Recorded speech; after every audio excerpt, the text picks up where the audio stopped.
Hello students, welcome to my channel. अगर आप BA second semester में हैं और इंग्लिश लिटरेचर को पढ़ रहे हैं और आपका एग्ज़ाम हो रहा है या होने वाला है, तो आज का ये वीडियो आपके लिए बहुत इंपॉर्टेंट है, क्योंकि आज के इस वीडियो में मैं आपके BA second semester English literature का most important long question with answer बताने वाली हूँ। तो आपका क्वेश्चन है, write a note on the structure of a Shakespeare sonnet. William Shakespeare के बारे में तो आप जानते ही हैं, आपने इनकी सनेट भी पढ़ी है अपने सिलेबस में, let me not to the marriage of true mind. तो विलियम शेक्सपियर इंग्लिश लिटरेचर के एक ऐसे ग्रेट पोएट हैं जिनके सनेट का स्ट्रक्चर हमेशा एग्जाम के लॉन्ग क्वेश्चन में पूछता है। तो आपका क्वेश्चन पूछ देगा, write a note on the structure of a Shakespeare sonnet और शेक्सपियरियन सनेट, किसी भी तरीके से आपका क्वेश्चन पूछ सकता है। क्वेश्चन आपसे पूछ क्या रहा है, पहले ये समझ लीजिए ताकि आंसर को आपको याद करना, लर्न करना और समझना आसान हो जाए। स्ट्रक्चर मतलब होता है संरचना।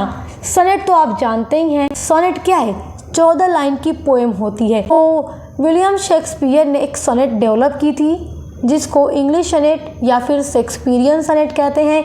इससे पहले आप लोगों ने इटालियन सनेट के बारे में जाना है, और विलियम शेक्सपियर ने इटालियन सनेट को अडॉप्ट नहीं किया बल्कि अपना खुद का सनेट का एक न्यू फॉर्म बनाया। तो वही पूछ रहा है कि इनका सनेट कैसा होता है।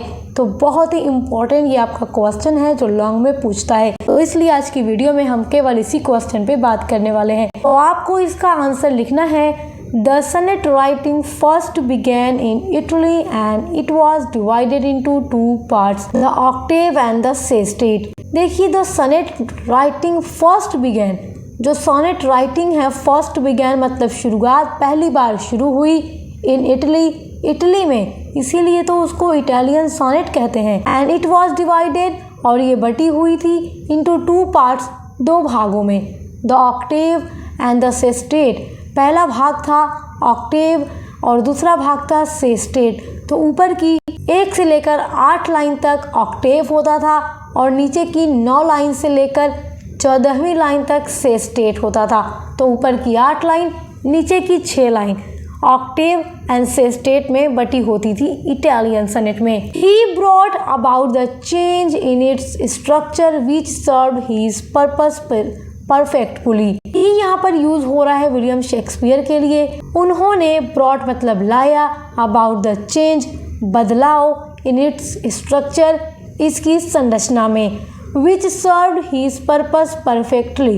इनका यहाँ पर उद्देश्य क्या था, पर्पस क्या था चेंज करने का, अपने सनेट फॉर्म को वो और भी परफेक्ट बनाना चाहते थे। Instead of the Italian Octave and sestet, instead मतलब होता है बजाय, ऑफ द इटालियन ऑक्टेव और सेस्टेट के बजाय Shakespeare introduce 3 stanzas of 4 lines and A rhyming couplet at the end. तो विलियम शेक्सपियर ने जब सोनेट लिखना शुरू किया तो उन्होंने इटालियन सोनेट का ऑक्टेव और सेस्टेट अडॉप्ट नहीं किया, बल्कि उन्होंने एक दूसरा फॉर्म इंट्रोड्यूस किया, एक नया फॉर्म ये सोनेट का लेकर के आते हैं जो कि डिवाइड होता है 3 स्टैंजाज ऑफ 4 लाइन्स। ऊपर से 3 स्टैंजा होते हैं 4 लाइन्स के, तो टोटल मिलाकर हो गया 12 line. And A rhyming couplet, और नीचे एंड में 2 लाइन का राइमिंग कपलेट होता है एंड में। तो इस तरह से मिलाकर 14 लाइन पूरी हो जाती हैं विलियम शेक्सपियर के सनेट में। All the 3 stanza adopted the same pattern but the rhyming was different from one another. देखिए, शेक्सपियरियन सनेट का जो स्ट्रक्चर है, ऊपर से उसमें 3 स्टैंजाज आते हैं 4 लाइन के। आपने पढ़ा है let me not to the marriage of true minds, आपके सिलेबस में मैंने आपको पढ़ाया है, और जब मैं आपको सोनेट पढ़ा रही थी तो समझाया भी था कि देखो ऊपर से ये क्या है, एक स्टैंजा आएगा 4 लाइन का, फिर दूसरा स्टैंजा आएगा 4 लाइन का, फिर तीसरा स्टैंजा आएगा 4 लाइन का। तो वो तीनों स्टैंजा अडॉप्ट करते हैं सेम पैटर्न को, मतलब इनका पैटर्न एकदम सेम है, 4 line 4 line 4 line, but the rhyming was different one another. लेकिन सभी की जो राइमिंग स्कीम होती है वो डिफरेंट होती है एक दूसरे से, क्योंकि आपने देखा है राइमिंग स्कीम क्या होती है इंग्लिश सनेट में, या शेक्सपियरियन सनेट को ही इंग्लिश सनेट कहते हैं। AB CD EF, यही होता है पूरा rhyme scheme. In each of them the first line rhymed with the third line and second with the fourth. In each of them, each मतलब प्रत्येक, इन ईच प्रत्येक में, ऑफ देम इन सभी में, द फर्स्ट लाइन जो पहली line है, rhymed with the third line. तो 4 लाइन का पहला स्टैंजा है। 4 लाइन में पहली वाली लाइन तीसरे वाली लाइन के साथ राइम करती है, दूसरी वाली सेकेंड वाली जो लाइन है वो फोर्थ वाली लाइन के साथ राइम करती है। पूरा डिटेल में मैंने आपको समझाया है। अब यही सेम पैटर्न फॉलो करेगा सेकेंड स्टैंजा में। सेकेंड स्टैंजा का भी फर्स्ट वाला लाइन थर्ड वाली लाइन के साथ राइम करेगा, सेकेंड वाला लाइन फोर्थ वाली लाइन के साथ राइम करेगा, और सेम यही प्रोसेस फॉलो होगा थर्ड स्टैंजा में। तो पूरा मैं आपको समझा चुकी हूँ पहले ही। अगर आप हमारे साथ जुड़ करके पूरी क्लासेस कर रहे होंगे तो आपके लिए कोई भी क्वेश्चन अटेम्प्ट करना एग्जाम में मुश्किल नहीं होगा, फिर चाहे आपका सब्जेक्टिव पेपर होता हो या ऑब्जेक्टिव्स, क्योंकि हम डिटेल में सब कुछ आपको समझा देते हैं। These alternate made the sonnet more powerful and introduced a sweet musical touch. These alternate का मतलब है यह परिवर्तन, यह बदलाव। मतलब तीनों स्टैंजा का जो पैटर्न है सेम है बट राइम स्कीम अलग अलग है। Made the sonnet more powerful, तो ये जो अल्टरनेट है मेड मतलब बनाता है द सोनेट, सोनेट को मोर मतलब अधिक, पावरफुल मतलब शक्तिशाली आप कह लीजिए, and introduced A sweet musical. Sweet musical का क्या मतलब कि एकदम मधुर संगीतमय। तो इस विकल्प ने सोनेट को एक अधिक शक्तिशाली बना दिया और बहुत ही ज़्यादा स्वीट राइम भी इसको प्रोवाइड करता है। So the arrangement was ABAB, CD and EF। जो पूरा अरेंजमेंट है राइम स्कीम का तीनों स्टैंजाज में वो ABAB है। तो ये ABAB हो गया पहला स्टैंजा 4 लाइन का, CD हो गया दूसरा स्टैंजा 4 लाइन का, EF हो गया तीसरा स्टैंजा 4 लाइन का। In these stanzas the poet develop the basic theme and elaborated it. और जो पोएट है इस स्टैंजा में मूल थीम को डेवलप करता है और उसे विस्तृत करता है। इन द राइमिंग कपलेट में अब देखो आपने ऊपर के तीनों स्टैंजास की खासियत को एक्सप्लेन कर दिया, शेक्सपियरियन सनेट स्ट्रक्चर को आपने बता दिया।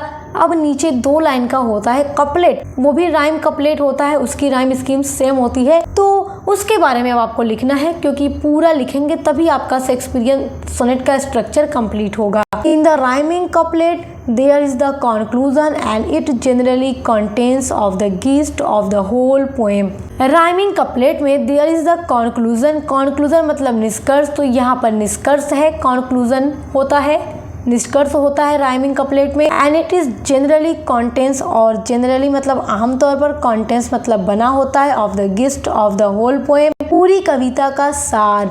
क्योंकि आपने जब let me not do the marriage of true minds पढ़ा विलियम शेक्सपियर की सोनेट, तो ऊपर 3 स्टैंजा जब आप पढ़ के नीचे के राइमिंग कपलेट में आते हैं तो वहाँ पर विलियम शेक्सपियर दावा करते हैं कि ऊपर मैंने सच्चे प्यार के बारे में जो भी बात कही है, अगर वो बात गलत कोई साबित कर देता है तो मान जाऊंगा कि संसार में किसी ने कभी सच्ची मोहब्बत नहीं की है। और अगर कोई मेरी इस बात को कह दे कि हाँ ये सच नहीं है, कोई प्रूफ कर दे कि हाँ जो मैंने कहा वो सच्चा प्यार नहीं है, तो मैं अपने आप को कवि कहना छोड़ दूंगा, मैं लिखना छोड़ दूंगा। तो आपने देखा कि राइमिंग कपलेट कंक्लूजन है और पूरी पोएम का गिस्ट है इसमें। These stanza form was later imitated sonnets like Dryden, but they failed to create the Shakespearean force and melody, so they gave it up, discussed and made some unnecessary changes। यहाँ पर समझेंगे आप, these stanza form, यह stanza का रूप, was later बाद में, imitator मतलब नकल किया गया, सोनेटर्स जो सोनेटर थे लाइक ड्राइडन जो थे बाद में विलियम शेक्सपियर की स्टैंजा को कॉपी करते हैं, इस तरह से वो सोनेट लिखने की कोशिश करते हैं, बट लेकिन दे फेल्ड, वो फेल हो जाते हैं, वो शेक्सपियर की तरह लिख नहीं पाते, टू क्रिएट वो बना नहीं पाते the Shakespearean force and melody, William Shakespeare की तरह बल नहीं दे पाते अपनी पोएम में, और उसको मेलोडी यानी मिठास भर नहीं पाते अपनी पोएम में, तो दे गेव इट अप, तो वो इसे छोड़ देते हैं, डिस्गस्ट यानी थोड़ा घृणा के साथ, and made some unnecessary changes, और वो उसमें कुछ अननेसेसरी यानी अनावश्यक चेंजेस यानी बदलाव कर देते हैं।